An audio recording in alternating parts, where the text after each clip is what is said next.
और मैं उसको 4 कम से कम बड़ी बड़ी लाइब्रेरियाँ मैं बनवाऊँगी ताकि हमारे हर तबके के बच्चे पढ़ सके।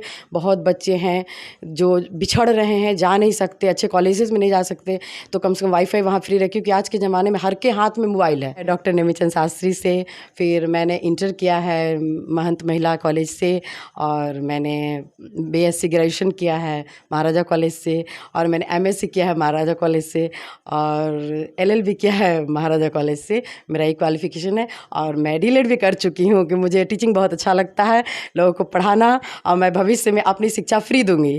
क्वेश्चन छुपा रहता है, उन लोगों को लगता है कि राजनीति में पढ़े लिखे लोगों को नहीं आना चाहिए, शिक्षित लोगों को नहीं आना चाहिए, जो भी तो इस तरह की धारणाएं हैं कि राजनीति गंदी चीज़ है।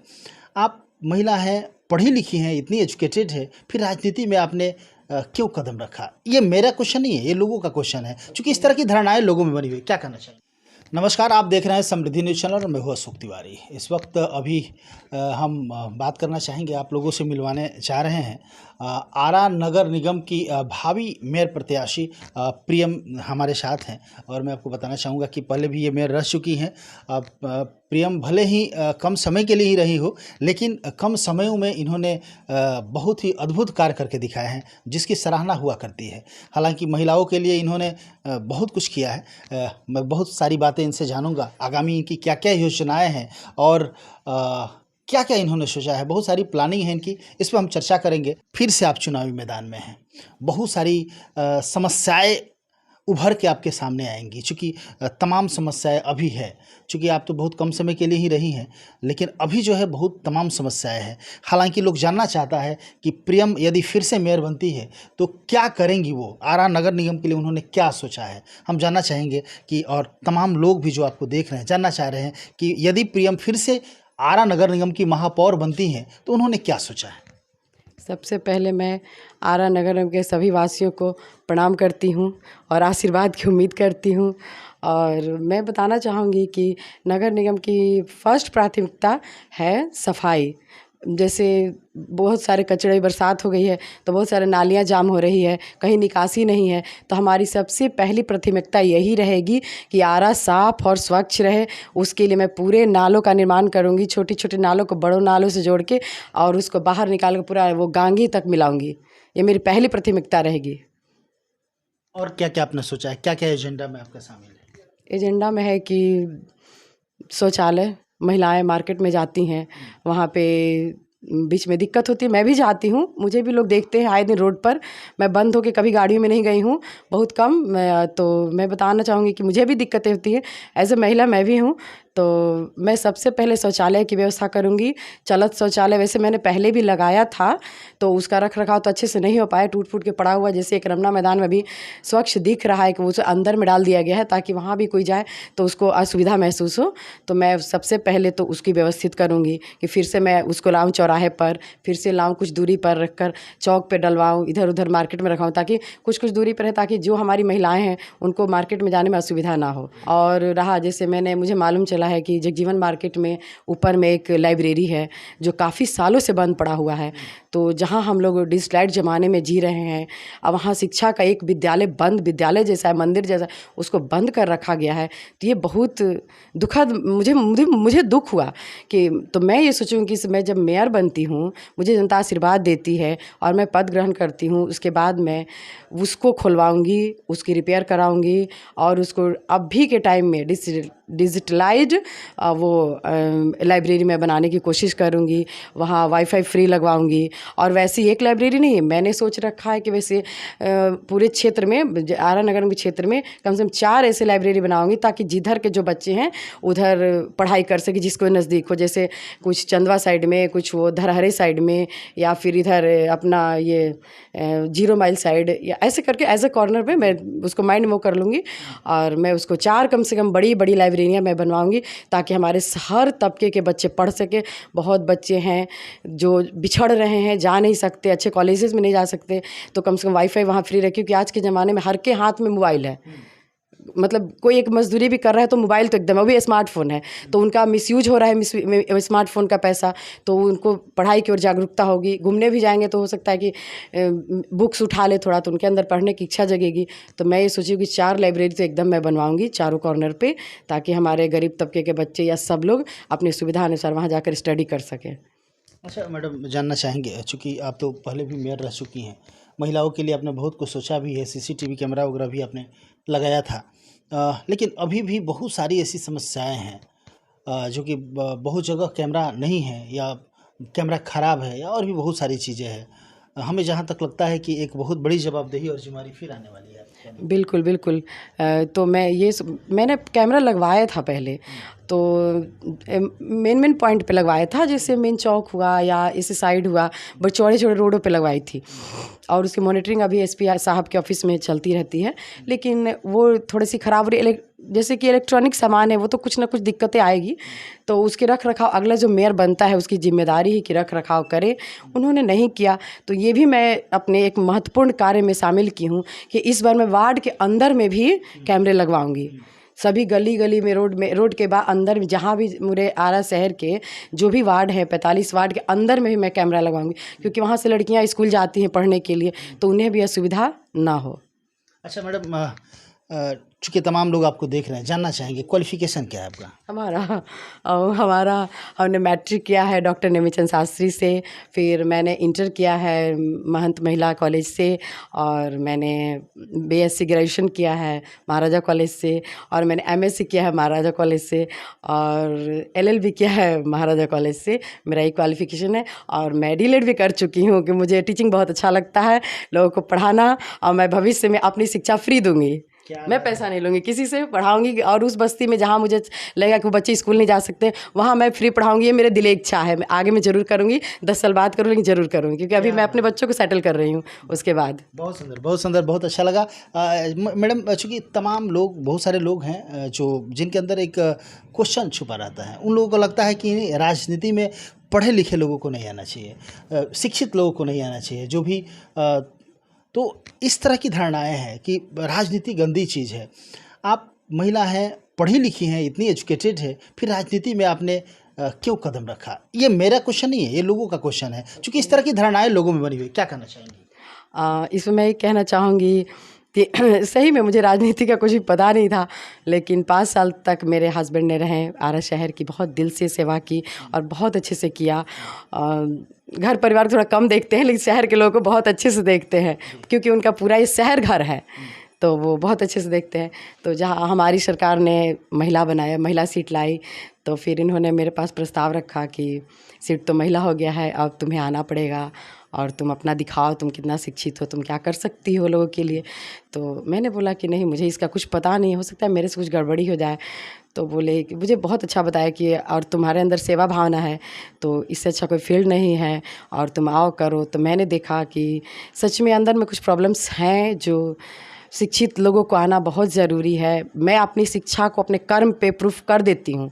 मैंने जो कार्य किया है जीवन में, मेरी शिक्षा वो दर्शाती है कि मैंने साफ और स्वच्छ काम किया है, और सेवा भावना मेरे अंदर है, मैं कहीं भी करती हूँ।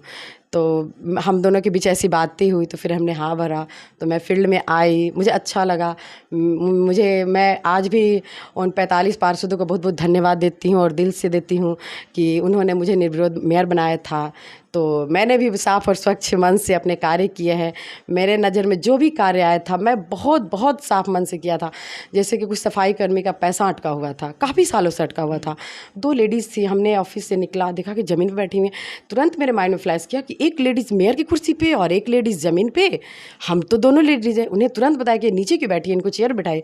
फिर चेयर बिठाया गया, किसी ने उन्हें बताया कि अगर आपको काम करवाना है तो इधर उधर टेबल पर मत जाइए, आप मेयर मैम से मिलिए, आपका काम बिल्कुल होगा। उन्होंने मेरे पास आए, मुझे बताया, अपनी प्रॉब्लम बताई। वो लोग शादी का कार्ड लेके नगर निगम में घूमता था लोग कि देखिए मेरी बेटी की शादी है, प्लीज़ इसका पैसा निकलवा दीजिए, पर कहाँ फंसता था पता नहीं। तो जब मेरे पास बात आया तो हम पूछे आपका काम कौन कौन कर सकता है, तो उन्होंने 2 स्टाफ का नाम बताया जो नगर निगम में। तो उनको हम बुलाए, हमने इनका काम क्यों रुका हुआ है, इनका पैसा 2 साल या 5 साल 10 साल से क्यों नगर निगम पड़ा हुआ है, इनकी हक की कमाई है, इनके खून पसीने की कमाई है, जो इनके रिटायरमेंट के बाद मिलना चाहिए था। किसी बस हस्बैंड का पैसा था या जो भी था फंसा हुआ था, मतलब पैसा मेन मुद्दा ये। तो हमने उनका पैसा बोला, तो हम उन दोनों को बोला कि बताइए कौन करेगा पहले, तो बोला कि ये करेंगे। हम बोले कि कितने दिन में, बोला कि 1 सप्ताह। हम बोले कि हम 10 दिन का टाइम दे रहे हैं, 10वां दिन इनका पेपर मेरे टेबल पे रहना चाहिए। वो 10वां दिन मेरे टेबल पे था। मैंने पूरा प्रोसेस को करके जितनी फास्ट, मैं उस टाइम में ना निगम में नहीं जाती थी। एक प्रश्न आया था, आप लोगों ने शायद किया था कि आपका नंबर मार्केट में था, उस लेडीज के पास आज भी मेरा नंबर होगा, जो नवादा थाने के पीछे हैं, स्वीपर लोग रहते हैं उनके पास। अब वो मुझे कॉल करती थी, उस टाइम मैं राजगीर में थी, हमारी बहन की ट्रेनिंग स्टार्ट हुई थी, मैं उन्हें छोड़ने जाती थी। उनको कॉल आता था कि मैडम देखिए ना निगम में गए हैं, ये किए हैं, वैसे किए। तो हमने उनका शादी से पहले पैसा निकला और उन्होंने मुझे बताया कि मैम आपसे हम एक बात बोलना चाहते हैं, आप मेरी बेटी की शादी में आएंगे, हमने एकदम जरूर आएंगे। और मैं उस दिन गई, मेरा शेड्यूल बहुत टाइट था। हमने गार्ड जी को बताया था कि बस एक काम कीजिएगा, ये बस याद रखिएगा वो डेट। उन्होंने मुझे शादी का कार्ड दिया था, मैं बहुत भावुक इंसान हूँ, तो मुझे शादी के कार्ड में मैंने बोला कि नहीं आप मुझे आंटी जी शादी का कार्ड मत दीजिए, आपका 10 रुपये लगेगा, आप किसी फैमिली को दीजिएगा तो ज़्यादा खुश होगा, हमको बस तारीख बता दीजिए। क्योंकि मैं बात पे खड़ी रहती हूँ और मैं अगले इंसान को उम्मीद करती हूँ कि वो भी बात पर खड़े रहे। तो मैं उस दिन उनकी शादी में गई, मुझे जो बुझाया उन्हें न्योता भी दिया, तो बेचारी खुश हुई। तो हम चाहते हैं कि हम सब इसी तरह जुड़ कर रहे हैं। तो उनका पैसा मैंने आज मैं आती हूँ, अगर मेयर बन के मुझे जनता आशीर्वाद देती है, तो मेरा ये भी मुद्दा रहेगा कि जिसकी मेहनत की कमाई अगर नगर निगम फंसी हुई है, मैं नीट एंड क्लीन निकाल के उनको दूंगी। मैंने चेक अपने हाथ से दिया है 2 लेडीज़ को और उनकी शादियाँ हुई, ये हुई, मुझे खुशी मिलती है कुछ करने से, मेरा यही नेचर है। चलिए बहुत बहुत धन्यवाद आपको। चलते चलते मैडम, चूँकि तमाम दर्शक आरा नगर निगम के लोग आपको देख रहे हैं, काफ़ी देर से सुन रहे हैं, क्या अपील करना चाहेंगे आप? मैं अपील करना चाहूँगी कि हमारी जनता, हमारी आरा की जनता तो लोग कहते हैं जनता भोली होती है, लेकिन नहीं, हमारी आरा की जनता अब जाग गई है। उन्हें शिक्षित और साफ और स्वच्छ एक महिला की आवश्यकता है, जो कि नगर निगम को साफ और स्वच्छ बनाए और उसे सुरक्षित रख सके, दबंग हाथों में ना जाने दे। तो मैं जनता से यही अपील करूँगी कि आशीर्वाद दीजिए मुझे। और मैं सबसे पहले ये भी थोड़ा सा बताना चाहती हूँ कि मेरा नाम और मैं ज़्यादा परिचय नहीं दे पाऊँ, क्योंकि मेरा परवरिश यहीं हुआ है। मैं 90 से आरा में रहती हूँ, मैंने स्कूल यहीं पे किया है, कॉलेजेस किए, LLB में जो भी मेरी डिग्रियाँ यहीं की है, और मैंने हर रोड पे गया है। मैं अगर आज निकलती हूँ तो कौन नहीं मुझे पहचान लेगा, भले मेरे नाम से नहीं पहचानेगा, मेरे चेहरे से जरूर देखला। मैं नागरमल की बचपन से वो मार्केटिंग करती हूँ। मैं जब 7-8 साल की थी तो मेरे पापा करते थे, आज भी मैं नागरमल की ही शॉपिंग करती हूँ, एकदम आँख बंद करके जाती हूँ, करके आती हूँ। मैं एक दुकान में, मुझे ये पसंद नहीं कि आज इस दुकान उस, ऐसे नहीं, मैं पहचानते हैं लोग, मैं जाती हूँ, लेकिन मैं एज ए फेवरेट मैं वहीं से करती हूँ। तो मैं ये बताऊंगी कि उनके घरों में जो बेटियां 98 में अगर मैट्रिक की हैं, एक बार अगर उससे बात करके देखिए कि प्रियम नाम जानती हो और वो प्रियम कैसी है, तो उसके बारे में मुझे एकदम परिचय बता देगा। मेरी छवि कहीं नहीं खराब है। स्कूल कॉलेजेस हमने बॉयज़ कॉलेज में पढ़ा है, मेरे साथ जो बॉयज़ पढ़े हैं वो लोग अगर आज जानते होंगे मेरा नाम को, तो मुझे खुशी है कि मैं उनकी आंखों में आके डाल के बात कर सकती हूँ, मेरा नज़र कहीं नहीं झुकेगा। तो मैं चाहूँगी कि मेरी जनता मुझ जैसी लेडीज़ को एक बार फिर मौका दे। मैं मतलब क्या बताऊँ, पिछली बार तो कुछ रुकावटें थीं या मुझे समझने में टाइम लगा, लेकिन इस बार मैं बिल्कुल फ्री हूँ। मैं किसी के दबाव में कोई काम नहीं करूँगी, मैं नीट एंड क्लीन और साफ़ सुथरा काम करूँगी। मुझे भारी मतों से जिताए मेरी जनता, मेरे भगवान रूपी जनता मुझे एक बार फिर आशीर्वाद देकर मुझे पद ग्रहण करे, फिर वो खुद जान जाएंगे मैंने किसके हाथों में दिया है। नमस्कार, मैं प्रियम आरा नगर निगम की सभी जनता से अनुरोध करना चाहती हूँ कि हमारा नामांकन 23 सितंबर को होने जा रहा है।